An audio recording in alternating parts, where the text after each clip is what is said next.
دوستو پٹھان یا پختون پوری دنیا میں غیرت اور عزت سے جانی والی قوم ہے۔ تاریخ گواہ ہے کہ نہ یہ کسی کے سامنے جھکے ہیں اور نہ کسی ظالم حکمران نے ان پر حکومت کی ہے۔ اب تک بڑی بڑی قوموں نے متعدد بار ان کو شکست دینے کی کوشش کی مگر وہ ناکام رہے، اور یہاں تک کہ آدھی دنیا پر حکومت کرنے والے دی گریٹ الیگزینڈر نے جب افغانستان میں قدم رکھا تو اس کو بھی پٹھانوں کے سامنے گھٹنے ٹیکنے پڑے، اور یہ سلسلہ اب تک جاری ہے، جس کی زندہ مثال افغانستان میں امریکہ کی موجودہ شکست ہے۔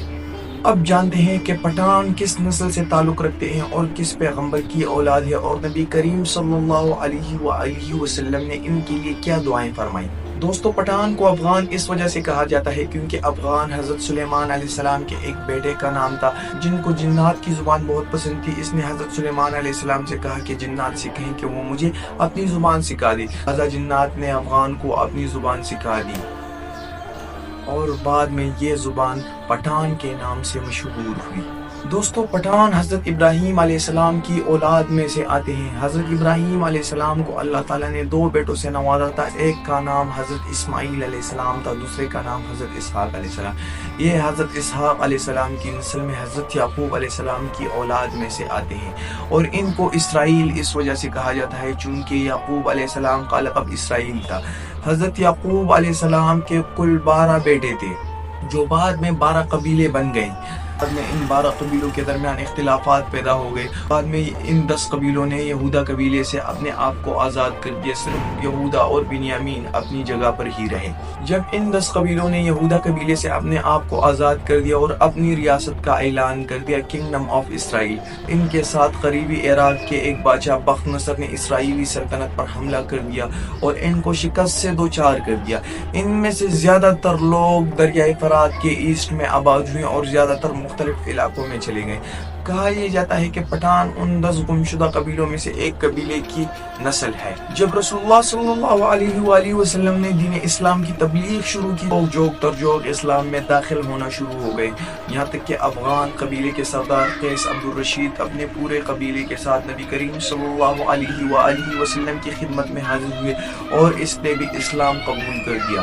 اس کا نام قیس تھا جو ایک عبرانی زبان کا لفظ ہے جو بعد میں نبی کریم صلی اللہ علیہ وآلہ وسلم نے تبدیل کر دیا اور اس کا نام عبدالرشید رکھ دیا، اور اس وجہ سے اس کو پہلے پٹھان صحابی کا لقب حاصل ہوا۔ اب سوال یہ ہے کہ ان کو پٹھان کیوں کہا جاتا ہے؟ جب مکہ پر کفار نے قبضہ کر دیا تو نبی کریم صلی اللہ علیہ وآلہ وسلم نے خالد بن ولید کو حکم دیا کہ جاؤ اپنے افغان بھائیوں کو بلا کر لاؤ۔ تو خالد بن ولید نے نبی کریم صلی اللہ علیہ وآلہ وسلم کا پیغام قیس عبدالرشید کو ارسال کیا، تو قیس عبدالرشید اپنے پختون لشکر کے ساتھ مکہ پہنچ گئے اور کفار مکہ کو شکست سے دوچار کر دیا۔ خالد بن ولید نے نبی کریم صلی اللہ علیہ وآلہ وسلم کو افغان لشکر کے بہادری کے بارے میں بتایا، تو نبی کریم صلی اللہ علیہ وآلہ وسلم نے ان کو بتان کا لقب دیا۔ بتان اصل میں اس لکڑی کو کہتے ہیں جو کشتی کے درمیان والے حصے میں موجود ہوتی ہے۔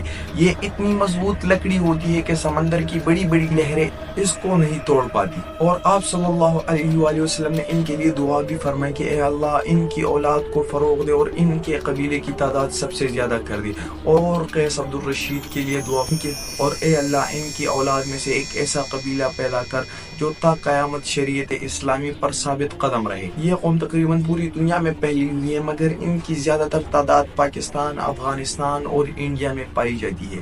یہ لوگ اپنے دین اور شریعت کے معاملے میں بڑے سخت ہوتے ہیں اور اللہ تعالیٰ کی راہ میں جہاد کرنے کے لیے ہر وقت تیار رہتے، اور جس کا نظارہ دنیا میں ہمیں مختلف جگہوں پر ملتا ہے، اور ان کا ذکر قرب قیامت پیش آنے والے واقعات میں بھی کیا جاتا ہے۔ اور بعض مورخین کے مطابق جو لشکر بر صغیر سے کالے جھنڈے لے کر امام مہدی کی مدد کے لیے نکلے گا تو ان میں سے زیادہ تر تعداد اس قبیلے کی ہوگی۔ نبی کریم صلی اللہ علیہ وآلہ وسلم نے کالے جھنڈے والے لشکر کے بارے میں ارشاد فرمایا کہ یہ ایسا لشکر ہوگا کہ اس کا راستہ دنیا میں کوئی بھی طاقت نہیں روک پائی، اور یہاں تک یہ جھنڈے بیت المقدس پر لہرائے جائیں گے۔ اور بعض احادیث کے مطابق غزوہ ہند کا آغاز بھی خراسان سے ہوگا جو کہ موجودہ وقت کے افغانستان اور پاکستان کے علاقے ہیں۔ ان قوم کا بڑی بڑی سپر پاور کو بغیر کسی ہتھیار کے شکست دینا یقیناً نبی کریم صلی اللہ علیہ وآلہ وسلم کی دعاؤں کا نتیجہ ہے۔ اگر آپ اس چینل پر نئے ہیں تو اس چینل کو سبسکرائب کر دیں، لائک کرنا نہ بھولیں، اور اگر آپ پختون ہوں گے تو اس ویڈیو کو لازمی شیئر کریں گے. شکریہ.